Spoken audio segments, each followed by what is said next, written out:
That's when I finally saw it. It stepped into view. It was like a side view. So all I could see was a massive shoulder, no neck whatsoever. Their face is the only thing that looks like there's no hair. I could actually see a cheekbone. I could see the side of the wide nose.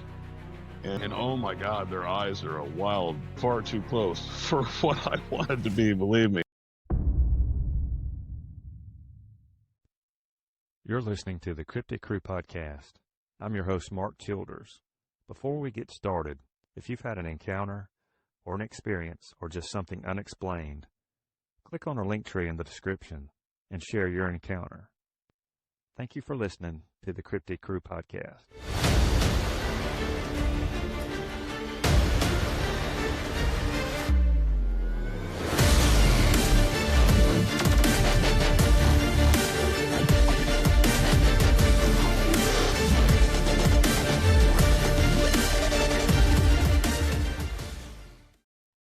On this episode of the Cryptid Crew Podcast, I would like to welcome back to the show for part 2, friend, outdoorsman, and former Floridian, Nate Halverson. Nate, thank you for coming back. Thanks for having me.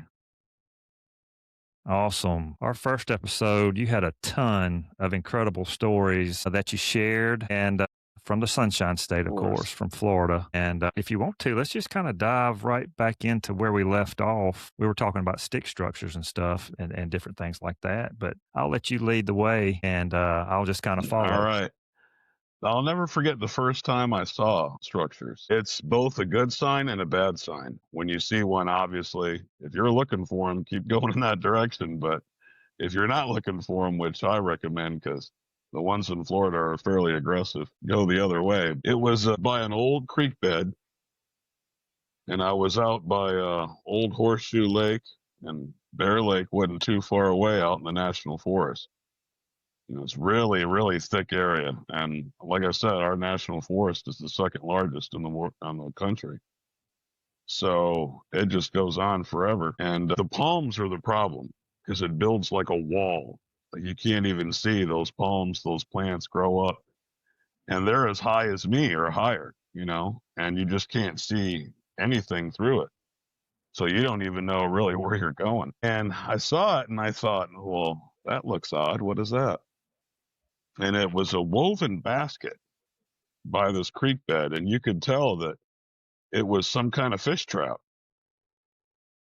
And I was looking at it real close, and I felt like a stickiness. They even had their own type of glue that they were making out of tree sap, I'm assuming. And it was real sturdy, too. I mean, I shook it, and I was feeling it, and I was like, man, this is actually pretty strong. And there was small green fresh vines that were woven to really hold it in place. And I thought, well, this is neat. And I shouldn't have touched it. I wish I wouldn't have touched it because I ended up leaving my scent on it. And you'll understand that in a minute. So I set it back down and I just continued walking, and that's when I started to hear the hooting.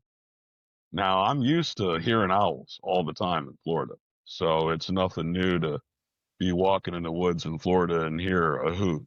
It's not uncommon at all, but it sounded different to me. And I'm like, well, that sounded pretty powerful for an owl. Anyway, I didn't think nothing of it and I kept going. And in the distance, I saw what looked like an X high up in the trees. And I thought, well, wow, what is that? So as I got closer, I started to see the form. It was like a half a circle at the bottom, and then it went up into a teepee at the top. So it was like a double shape in design, and there was an X at the top, the way they did the trees. And it was a massive X, by the way. It wasn't just a few sticks sticking up. I mean, it was 2 actual trees. And I thought, wow, somebody really spent some time building this, And when I got closer, it was the same thing. I saw the sap glue. I saw vines holding it together. And the only thing I saw different on this one is they tried to interlock the logs. So they would put one log in between 2, and then they would put, 3 around that. And like they were trying to build like Legos, which was pretty smart. But you can always tell it's them now that I'm older and experienced is they reach up as high as they can on a decent pine tree and they grab it and they're so strong. And this is what's incredible is they can literally just break a tree with one hand. It's absolutely phenomenal. But whenever you see trees broke off like that, 8, 9, 10 feet in the air, it wasn't the wind, you know what I mean? At least in Florida, we ain't getting no wind like that unless it's a hurricane. So I'm walking around and I'm looking at the structure and I heard a really loud knock. I mean, they must have struck a tree with another tree or something. It wasn't no tree limb. It was explosive. So I jumped startled and I turned around and I started looking. I really couldn't see anything, but that's when the smell started to hit me. And I thought, oh man, dear God, what is that? It actually burned. It made my eyes water. Yeah, it was hard to see for a minute. I mean, it was so pungent and awful. I almost gagged, really. It was pretty bad. And I looked around and I thought I saw a shadow move in between two trees. So I really started to look. Now, this is in broad daylight. I mean, this wasn't even, wasn't even remotely dark. But like I said, the forest is so thick, with the palm fronds and just the rows of trees. It's just crazy. So it's hard to really tell. But then the sun was coming through in this one opening, and I'll never forget it. And that's when I finally saw it. When it stepped into view, it was like a side view. So all I could see was a massive shoulder. I could see the huge conical shape of the head, no neck whatsoever. Their face is the only thing that looks like there's no hair. I could actually see a cheekbone. I could see the side of the wide nose and that one eye. And oh my God, their eyes are a wild amberish color between orange and red. And how they illuminate is amazing. Even in daylight, I could clearly see the eye color. I was far too close for what I wanted to be, believe me, at that point. He was probably only 50 or 60 yards in front of me at this point. And I heard another knock behind me. And that's when I really got scared. I realized that there's a lot more than just him or her. So I turned around in the direction of that knock, and no sooner did I do that than I heard one off to the east, and then I heard one off to the west as well. And I was like, man, I am really in some trouble now. So panic set in, just a total dread, a fear. I mean, like I felt it in my bones. You know what I mean? I see this thing, and I don't know if it sees me or not, but it's standing still, and it starts leaning and rocking like this. And then he started to scream his hooting. I mean, just really loud and bassful. And he didn't growl yet, so he's warning me. Well, I'm kind of disoriented, you know what I mean? And I'm not sure what direction, you know what I mean, to go back in. And that's when I started getting stuff thrown at me. I got hit in the shoulder with a rock. I got hit with a stick in the back. And that really hurt. I shouldn't even call it a stick. It was more like a small tree branch. That hurt pretty good, too. I had a bruise there later, my mom said. But anyway, I panicked, and I just turned and I picked the direction that I thought was best. And I just started running. The scary thing is they chased me, and they were attacking at the same time. And I'm hearing these heavy footfalls. I mean, like bass speakers, like I was at a concert. It was terrifying. And they're very accurate. Then I got hit in the side of the face, and I actually have a scar above my eyebrow where the rock actually cut me. So now I got blood running in my eye, and I got hit in the side by something. I don't even know. I didn't even see what that was. I don't even know what hit me in the side. So I fall and go down, and another big, good-sized rock. I'm talking about bigger than a softball. And I heard this huge crack thud, and it bounced off the tree by me and hit the ground. And when I saw the size of the rock, I was like, shoot, I'll die if I get hit with this, So fear and adrenaline actually got me to stand back up after whatever hit me in the side. So I just ended up taking off again. And I could hear them. And they chased me all the way out. and they never stopped throwing, and they never stopped hooting and hollering. And as soon as I got to where it was okay, it just stopped. It was amazing. Nate, how many do you think there were? I heard 4 knocks in 4 different directions, but whatever blindsided me, I don't know. I didn't see it, but I had bruised ribs. I had to Did, wear bandages, and yeah, it was terrible. what time of year was that? It was in fall, right before winter. Probably in Florida, it was probably late November, maybe early December, somewhere around there. Okay. Let me ask you this. When you saw the basket or the contraption that was in the creek and the sticks or the trees that were crossed, did you have any idea at the time what you were looking at? No, because my first experience of seeing Bigfoot ever, like I said, was on the farm. And no, I never really saw structures before. So this was like my first time. This was in 92. I was probably 17. It was, but I always camped. I loved camping. I loved hiking. I loved fishing. I used to bow hunt. Sadly, I didn't have my dogs with me at the time. I had a brindle pit and a red nose pit, but sadly, I didn't have them with Okay. me on this hike. But it's a lesson learned. Always took the dogs again Yeah. after Well, that. well, animals seem to have another sense that we don't have when there's danger around, or at least alert you Well, to animals are something. awesome because a friend of mine was studying to be a veterinarian, and he was explaining to me that animals, they can even feel and sense pressure. They can feel oppressive, whether it's supernatural or whether it's storm pressure. Or she was just explaining to me how awesome dogs' senses are. So yeah, you're right. An animal can detect way more than anything we can.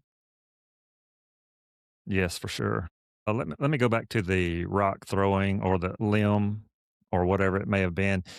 There's been numerous accounts where you've had fishermen fishing in a river or lake where they've had rocks thrown at them from a hill or from a bank or from a wooded area, and there's no one around.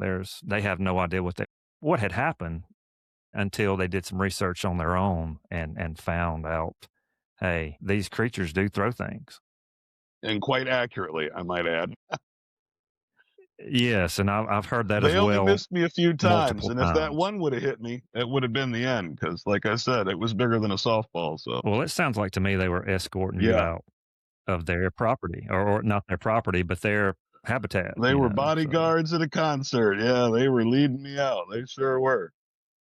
But it's amazing because the minute I made it to the clearing on the other side by the national park, it just all stopped. It was amazing. Nothing else was thrown. I heard no more noise. I faintly heard a few twig snaps here and there when they turned around and left, but yeah, it was amazing. As soon as I got to where they wanted me, I was out of their territory completely. Yeah, How close were you? How close were you to a roadway or somewhere where there was traffic or I was something like probably that? 200 yards or so deep in the wood line from the park. So I had a Okay. good 2 football fields of terror to run the gauntlet there. And I don't know what was scarier, getting thrown things at or the sounds, because the sounds were terrifying because they'd be at a distance, then they'd get closer, then they'd sound like they were right on top of me. I mean, oh, the sound effects were just, I think that was more psychological terrifying than the physical pain and getting hit. Right. Was it whoops or howls or screams or It what was was it?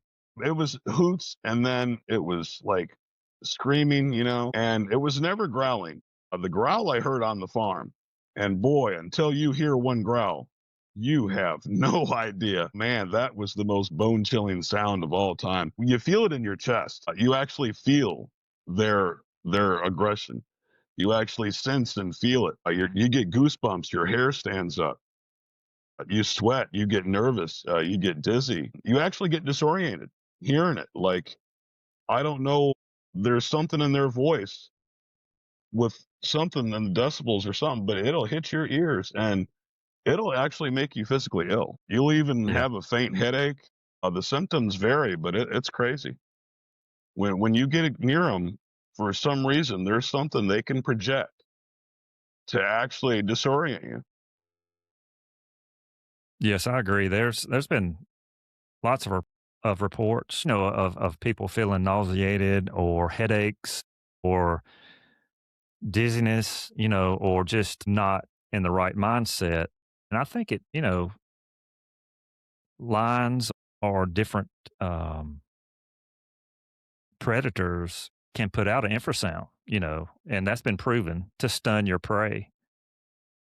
And I believe they can do that as well. I believe there's some type of frequency we don't audibly hear, but you I can agree feel it. because I'll tell you, I've felt it a lot. I mean, you hear it, Mark, but you feel it to your bone. It's crazy. It's hard to explain, but boy, you feel it. Every sound, every Yeah. vibration, every grumble, it's you feel it. What time of day was that encounter? Oh man, I had just had lunch. I put out the fire. So it was probably about 12:30, 1 p.m. And that's what shocked me about this encounter is because only in a few states, and Florida's mainly one of them, a lot of the encounters are in broad daylight. Yeah. Yeah. Speaking of that, we had talked just briefly beforehand of the Ocala National Forest, and I was on the BFRO website, and it's Marion County, which has quite a bit. If you were in Marion Yeah, County, in Ocklawaha. Yeah, I was in Marin County. right? Well, there's tons of what they classify as a Class A sighting, which is a visual sighting with multiple witnesses, daylight sighting, Hopkins Prairie, Ocala Yep, National that was where we Forest. were just at.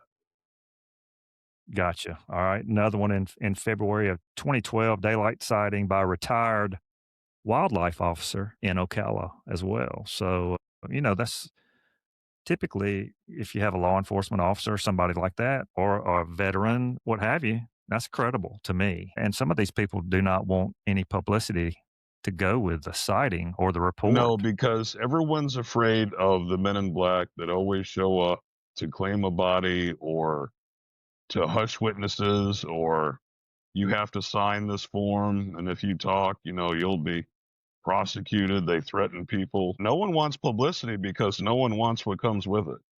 And let's be honest, those Right. shadow government groups that keep up with this, especially the dog man, Mark. I hear about that more than anything. Yeah, I've heard some reports about that and discussed it on a couple episodes prior. Um, that, you know, what it is, I'm not sure if anybody knows except possibly the government, and they do know about them. There's no doubt in my mind because I know for a fact of someone that had an experience and had um, someone show up, at their door after they had posted Asking something, questions, and yeah. it was taken down. Asking questions, absolutely. Um, but here, I was going back to publicity or wanting popularity or notification or notoriety out of a report. This goes back to 1977 in Marion County, and it happened in November as well, so close Yeah, to the time of your encounter. And it was it's Baptist minister that had a daylight sighting. Mark. That's the time of year in Florida where we actually start to get our small winter.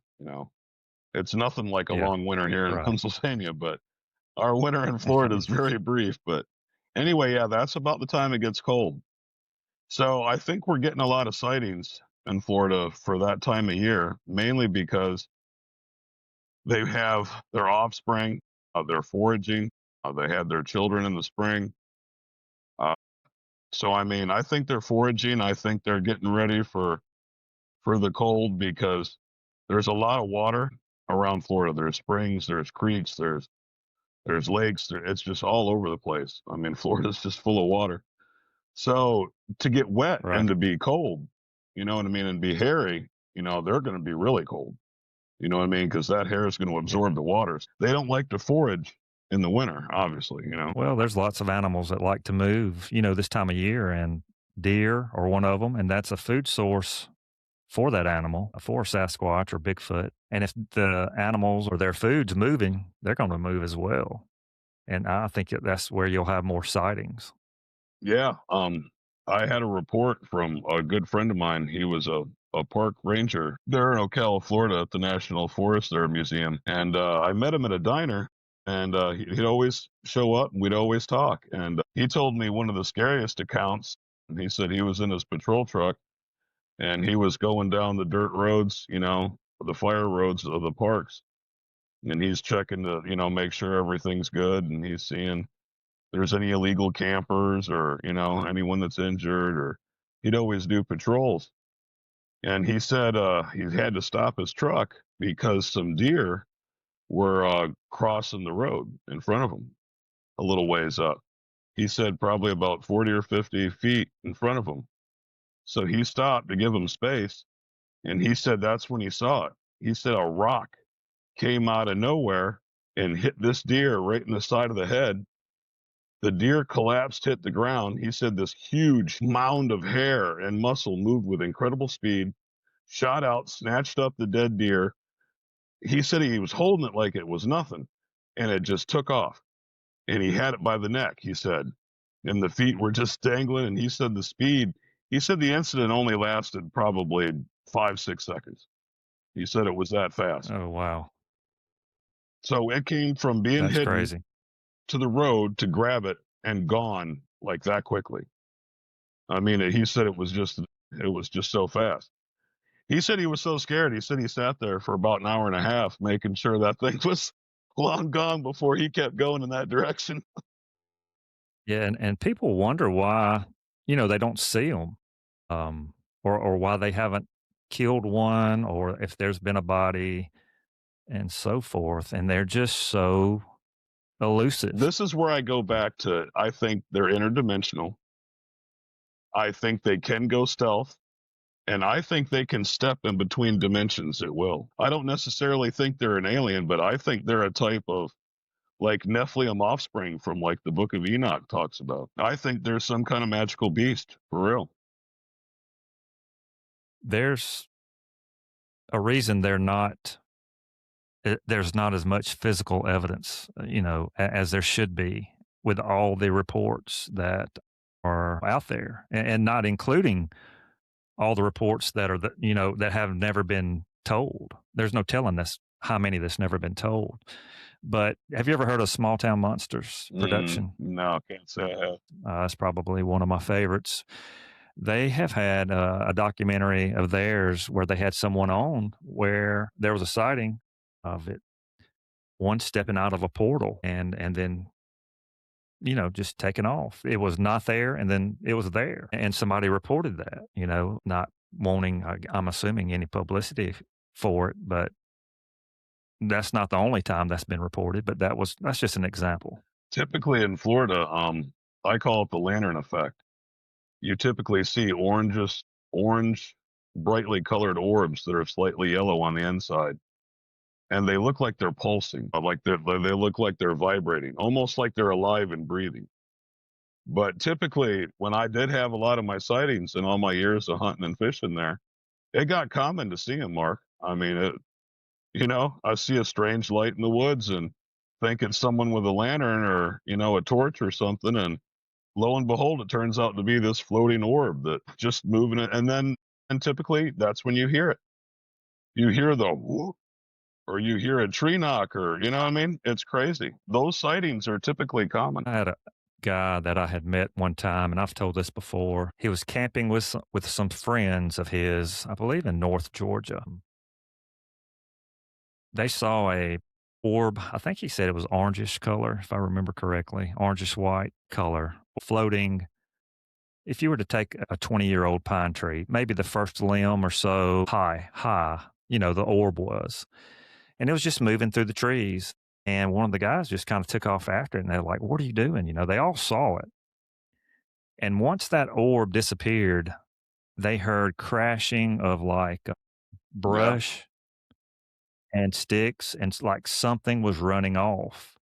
But he couldn't explain what he saw. And he, at the time, he told me, he said, I did not believe, I never really thought about Bigfoot or Sasquatch or anything like that. And he's not saying that's what it was. I'm not saying that's what it was, but, Well, let's be honest. we What don't what know. has that kind of girth and size and power to be making stuff explode and break like that? I mean, shy of a bear Yeah. or a really big wild boar. I mean, there's really not nothing else that could do that. And if it would have been a bear or Yeah. a boar, they would have heard, the sounds, the grunts of the pig or, that Sure. chattering, heavy breathing, but, grunting by a bear, they would have heard something. I think anyway. So, you know, probably was Right. Bigfoot, to be honest. Could be. Very well could be. Nate, let me ask you this. Did you ever think you would encounter something like No, this? nobody ever does, but I always believed in them. I did a book report in school. My mom still has it. I did it on Bigfoot when I was a little kid in school. So I've Oh, that's always been a awesome. believer. I was born in 74 and the Patterson thing happened when I was like 5 years old, I think. And I just became obsessed with that. So yeah, I've always been a believer, but did I think I'd ever actually see one? No. And no one ever does until it happens. And it's Right. a shock to your system Right. Yeah. because your brain can't register it as a normal animal or a normal incident. So your brain actually goes into like a shock. Like, oh my God, what am I seeing? Well, you're not processing what just happened. Yeah, it's mind blowing to say the least. Have you ever seen one? Have you ever had an encounter?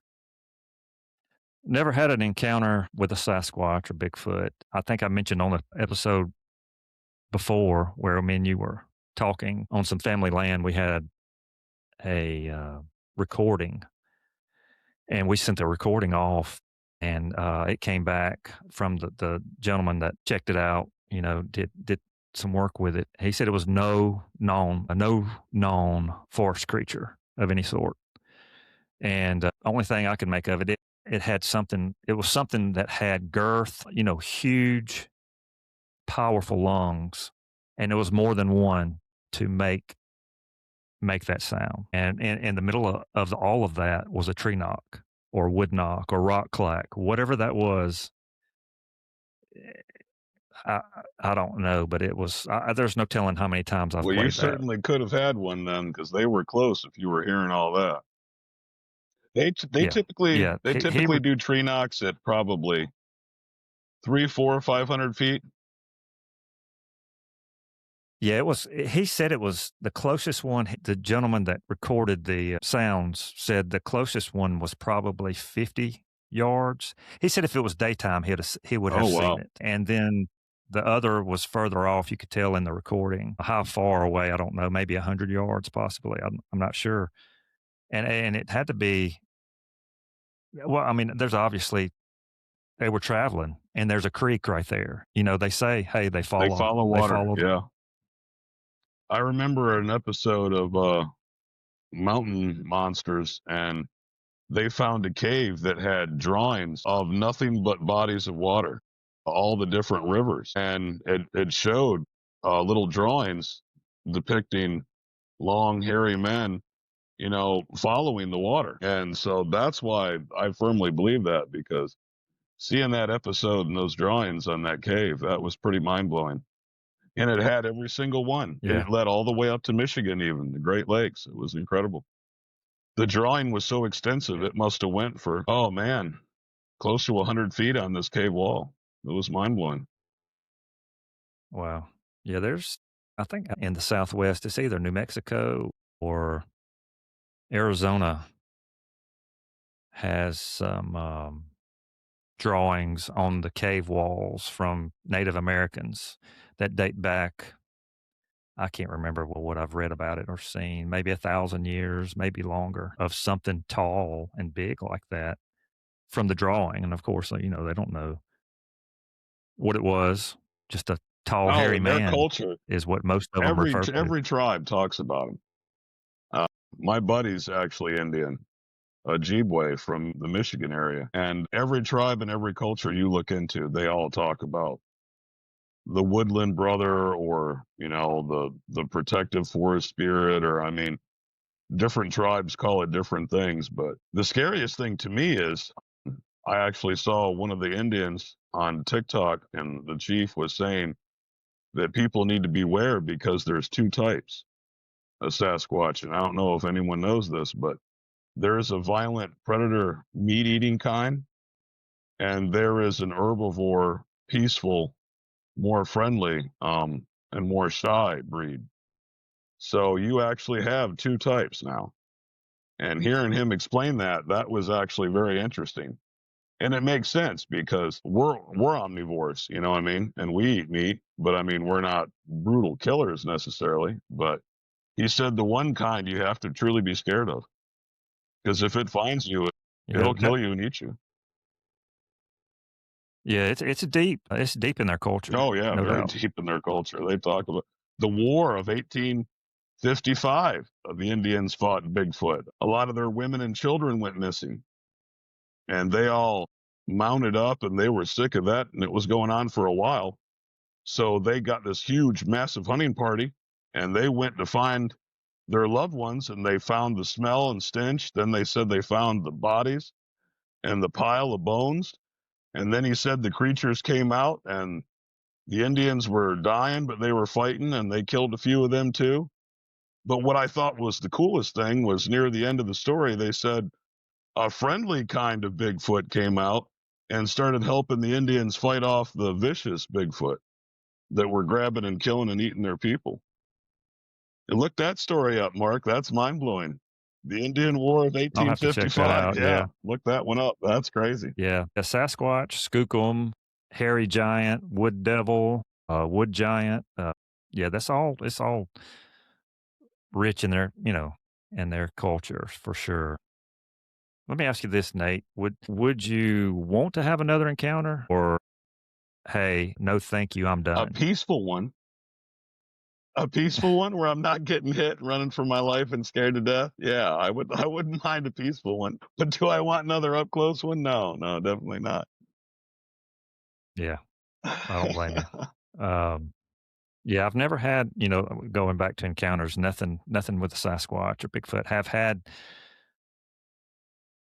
I'm going to call it paranormal, a couple of paranormal encounters, and then some strange lights in three different times and two different states that I can't explain. Really interesting, but yeah, nothing with a I've been seeing a lot Sasquatch. of weird lights in the sky lately, to be honest with you.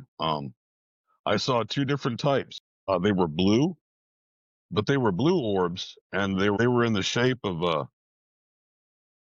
a triangle and like an X, and they were right just floating in the sky. And it was funny that I happened to see it because my friend went to work, and one of his coworkers was talking about seeing the same thing. And my buddy's like, "Oh, that's crazy. My roommate just saw that last night, about midnight." And then I've been seeing the weird light thing you've been seeing on TikTok where it looks like lights racing in the sky in the clouds, like a huge spotlight or something. That's what it looks Right. like. And I actually saw that like a week ago in the backyard. I was walking the dog, and I thought, what is there, a car light or a car show or a carnival or what's going on? And I kept seeing these weird lights just racing and moving through the sky. It was pretty trippy. And you're in Pennsylvania Yeah. now, correct? Yeah, York, Pennsylvania. And Is that close to Chestnut Ridge, I'm not the yeah, I'm not Allegheny sure. Mountains? I'm new here, but yeah. Okay. Yeah, I'll have to check out. I'm not sure exactly But where the York lights is, but I know it's lights are trippy, man. I've seen them yeah. more than once too here. I mean, they don't do anything. Yeah. They just float there or whatever. I don't know what people are so scared of. I mean, I don't know what they are. I have one on I don't either. I have one on TikTok that I recorded. We probably recorded a minute of it, maybe a minute and a half. We were near Pensacola, Florida when it happened, and I do not know what it was. It was no drone, no aircraft, no No, yeah, helicopter. definitely not. There was no doubt in my mind about that, and I don't believe it was any sort of military aircraft either. And then I recorded one September the 30th of this year. I have not posted anything on it yet. I may soon, but it was we recorded it for at least 4 to 6 minutes. It was just a bright white light, maybe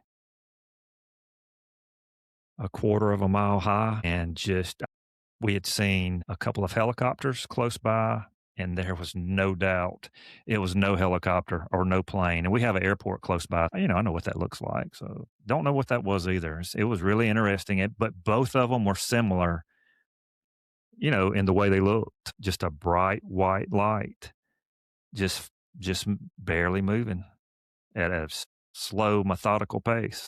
I've only seen them move really slow or just stay stationary. I've never seen them, move fast, except these weird, like searchlights I was telling you about. I've been seeing here lately, but Yeah. it's interesting because one guy, he was some Air Force guy, and he said that he thinks that they can transform and change design and shape even. They had a video where it was a bright orb, and then slowly it started to take shape like a plane, and then it went back to a glowing orb again. It was pretty trippy. Yeah. Well, you've seen a lot of this that's come out over the Yeah, last a year lot. in Congress. Yeah, with these hearings. So that's there's something. I don't know what it is, you know, and I think even these veteran Air Force pilots or Navy pilots don't know either. But there's no known aircraft of any sort that can make those type of maneuvers No, at yeah, that type of that type speed. of speed. I've seen them do really weird stuff too. In the woods in Florida, sometimes it'd be moving kind of slow and in a straight line, and then all of a sudden, I mean, it might do a complete circle loop to loop and still going in the same direction. But the way it can weave in between the trees and stuff is wild. So yeah, they definitely got Yeah, some maneuverability. But you hear no sound. See, this is the thing. You hear no type of propulsion, you hear no type of motor, you hear nothing really. yeah. The one I filmed or recorded in close to Pensacola, it had no sound. It moved lateral, you know, from right to left, and then back left to right again, and then back left, and it was gone after that.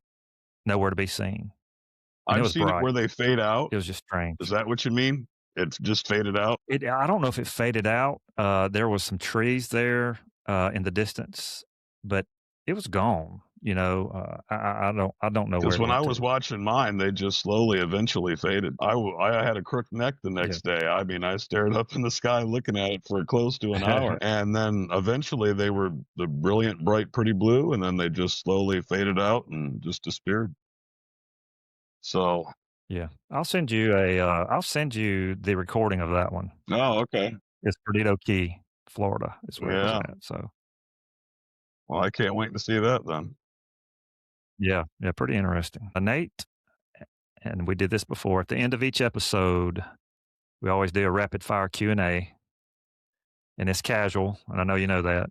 But three questions, and I'm going to ask you this pretty quickly, and you just give me the first thing that All comes to right. mind. All right. All right. Here we go. Favorite Christmas movie? Home Alone.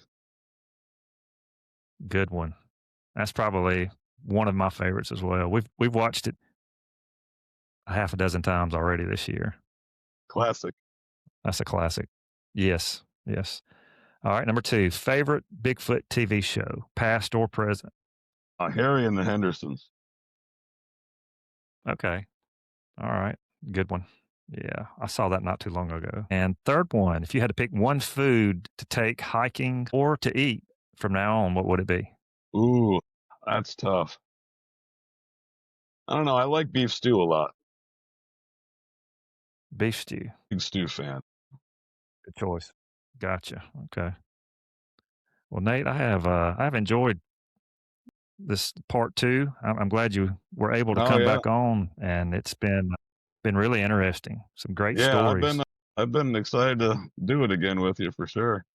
I have a couple of more down the Yeah, road. absolutely. Like I said, I had a lot of experiences over my years. I lived in that part for 42 years, so it was more than just a few sightings. Right. Well, we may have to do a part three then down For the sure. road. Yeah, I've enjoyed it. It's some pretty incredible encounters that you've had, Scary to and say the least. yeah, no doubt about it. And let me ask you this: have you done any hiking while you're in Yeah, we Pennsylvania? went to Indian Ladder Waterfall and we climbed a mile straight up. And it's a four-tier stage waterfall that you can see at different levels. And it was the most amazing thing and the most exhausting thing I've ever done. But I'm 51 now, so Uh, yeah, for me to climb a mile straight up a mountain, that's an ordeal. that's I was asking a pretty lot. proud of myself, Yeah, to be that's honest with you. that's All pretty my good. friends were Yes. 15 years or more younger than me, so. But yeah, it was Did you get breathtaking. some good views? Oh, the Yeah. Appalachian Mountains are just incredible. We went camping, a place called Mm. Raccoon Run. It was just, it's so beautiful here in Pennsylvania. It really is. A lot of mountains, a lot of beautiful sunsets. I don't get to do it as much as I did when I was young and in Florida, but I'm trying to do it here when I can. But yeah, this is a very beautiful state. Yeah, I'm gonna have to find out exactly where. I've heard of York, Pennsylvania, of course, but I just don't know where it's at. But the Chestnut Ridge and that area in Pennsylvania has had so much activity and sightings from Bigfoot to UFO encounters or sightings to just some really interesting. I did hear the locals here talk about seeing a white Bigfoot, which was actually kind of creepy. They said the face is pink, the hair is white, the hands are really pink too. They said the nails are black. Uh, they said its eyes more of a yellowish green than the ones in Florida with the amberish color. And they claim that this thing peeks in houses and watches people. And yeah, I don't know. That's what the locals here are talking about. So Yeah, that's so interesting. I've got a few things ready by the bed just in case this thing wants to come by looking at my Yeah. window. Yes, I would have. I would be prepared Yes, as well. I will buy a new window and glass if I have to at Home Depot. I Yes. sure will. Yeah, there's been that the state of Alabama has several reports of a white No, Bigfoot as really? well. Man, that's cool. Yes, I've never heard of a I white did a one short besides series. Yetis, in Canada and Alaska and Yeah, stuff. The Himalayas. yeah, there's several Hmm. stories. Yeah, they call it the Alabama White Thing with a A. I don't know where that came from. I'm not sure. Never found it doing my research on it, but yeah, there's been several sightings over White is an decades. interesting color because the ones in Florida, they're really black. And when you can tell when they're young. I'll tell you this tidbit, for part three, but just a teaser. The children are different colored. They're like, they're like a light, pretty reddish amber color. Like they're like red and brown. And yeah, so they change color. When they're young, they're that reddish brown. And when they get older, yeah, they change to black. Um, yeah, there's been. I was going to see if I So could do you think find. it's like an albino, like a human? You think it's like that rare genetic? Yes, Yeah. Yeah, I I think do. it could be From too. from what I've Yeah. heard, there's a friend of mine I've had on a podcast maybe a year ago, Sasquatch Data Project, and her name's Terrestrial, but she does a lot of research. I mean, it's extremely thorough, and she reports different colors as well, or she goes over the encounters and different reports and pulls data out of those, and from daytime, excuse me, or nighttime sightings to hair color and stuff. And there's a Yeah. variety There's a variety. of, from brown to red to albino or Yeah. white, so It's very interesting. really is. Really is. Well, Nate, Oh thank you yeah. Thank again you for having me out. coming on. I've Yeah, enjoyed me it. too. And yeah, no doubt. We'll have to do for sure do a part Oh 3, yeah. dig into some other Yeah, I'll encounters. tell you the best one when we do 3. Looking All forward to right, hearing. brother. Well, God Yes. bless, man. Thanks for All having right. me. Yeah, God bless you. Yes. And for the listeners, if you've had an encounter or something strange, click on our link tree in the description and share your encounter. Thank you for listening, and God bless.